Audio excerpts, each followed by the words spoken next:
সম্মানিত হাজরিন, আমার যুবক ভাইরা, রাসূল আকরাম সাল্লাল্লাহু আলাইহি ওয়াসাল্লামকে একবার এক সাহাবী প্রশ্ন করলেন, ও আল্লাহর হাবিব, কোন জিনিস মানুষকে সব থেকে বেশি জান্নাতে প্রবেশ করাবে?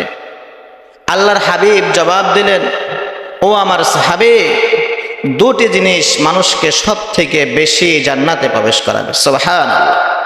নাম্বার 1, তাকওয়াল্লাহ, আল্লাহর ভয়।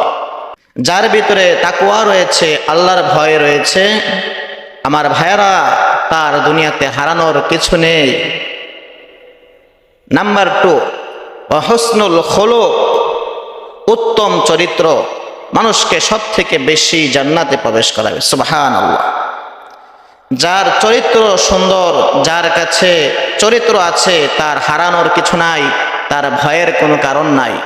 সম্মানিত হাজরিন, আমার যুবক ভাইয়েরা, মুমিনের সৌন্দর্য হলো তার ঈমানের মধ্যে। মুমিনের প্রকৃত সৌন্দর্য হলো তাকওয়ার মধ্যে, আল্লাহর ভয়ের মধ্যে, ইভেন তার উত্তম চরিত্রের মধ্যে। অতএব আমি সকল মুসল্লিদেরকে বলবো,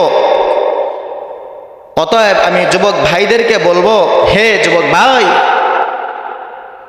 তুমি আল্লাহ রাসূল আকরাম সাল্লাল্লাহু আলাইহি ওয়াসাল্লামের আদর্শ অনুযায়ী তোমার জীবনটাকে গড়ে তোলো।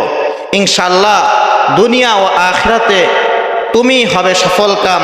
তোমার থেকে সাকসেস আর কেউ পৃথিবীতে এবং আখিরাতে হতে পারবে না ইনশাআল্লাহ।